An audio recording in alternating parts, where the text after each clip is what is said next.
वर्षभर टिकणारा आज मी इथे गुळंबा करणार आहे।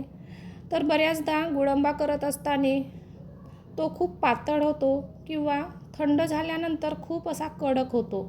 तर असं होऊ नये यासाठी आपण कोणती काळजी घेतली पाहिजे, या सर्व गोष्टी आज आपण या व्हिडिओमध्ये बघणार आहोत। तर व्हिडिओ स्किप न करता शेवटपर्यंत बघा। आवडल्यास लाईक करा, शेअर करा, चॅनलवर नवीन असाल तर सबस्क्राईब करा।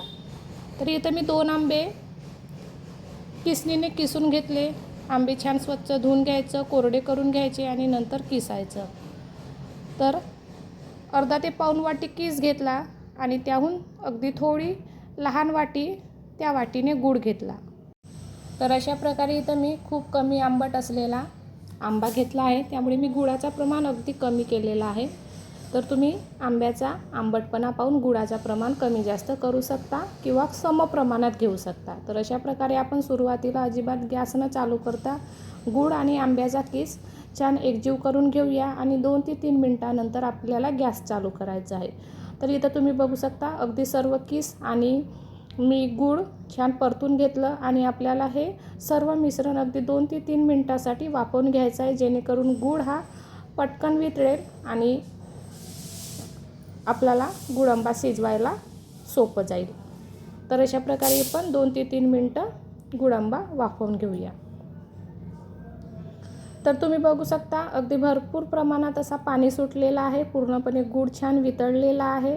मी इथं किसलेला गूळ घेतला नाही, त्यामुळे मला थोडा वेळ लागला। जर तुम्ही गूळ किसून घेतलं असेल तर पटकन वितळतो, अजिबात तुम्हाला झाकून ठेवायची गरज पडणार नाही। तर अशा प्रकारे जेव्हा सुरुवातीला गूळ वितळतो तेव्हा भरपूर असा पातळ इथं आपला गुळंबा तयार होतो। तर आपल्याला अगदी कमी आचेवर, मंद आचेवर हे गुळंबा शिजवत राहायचं आहे आणि नंतर यामध्ये मी 7 ते 8 लवंगा घातले आहे।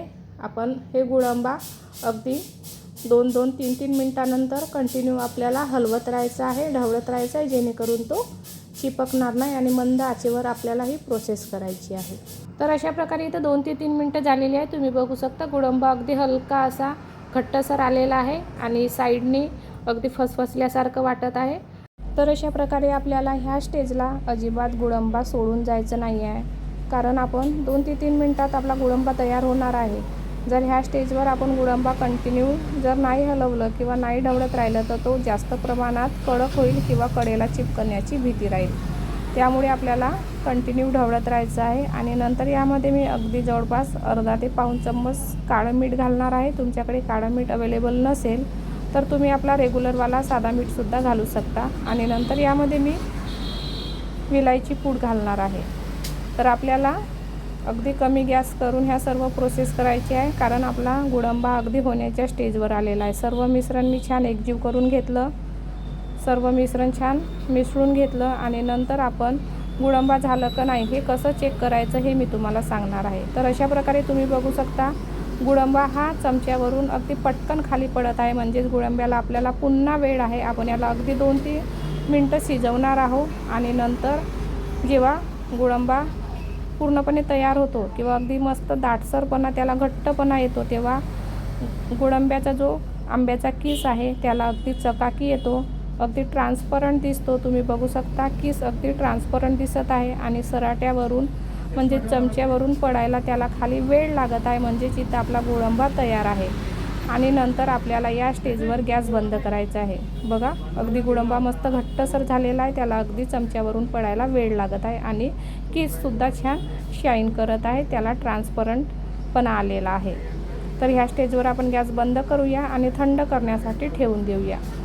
तर अशा प्रकारे इथं गुळंबा पूर्णपणे थंड झाल्यानंतरसुद्धा तुम्ही बघू शकता खूप जास्त प्रमाणात असं घट्टपणा नाही आहे, अगदी सहज सराट्यावरून खाली पडत आहे आणि खूप असा पातळ पण नाही आहे, म्हणजेच इथं आपला गुळंबा अगदी परफेक्ट तयार झालेला आहे। आणि गुळंबा स्टोअर करण्याआधी आपल्याला काचेची बरणी अगदी स्वच्छ घासून घ्यायची आहे। 2 ते 3 तास आपण काचेची बरणी उन्हात वाळू घालायची, स्वच्छ कोरड्या कापडाने पुसायचं आणि नंतरच यामध्ये आपल्याला गुळंबा भरायचा आहे। तर अशा प्रकारे भरलेला गुळंबा अगदी वर्षभर जशास तसा राहतो, अजिबात बुरशी लागत नाही, चवीमध्ये फरक पडत नाही।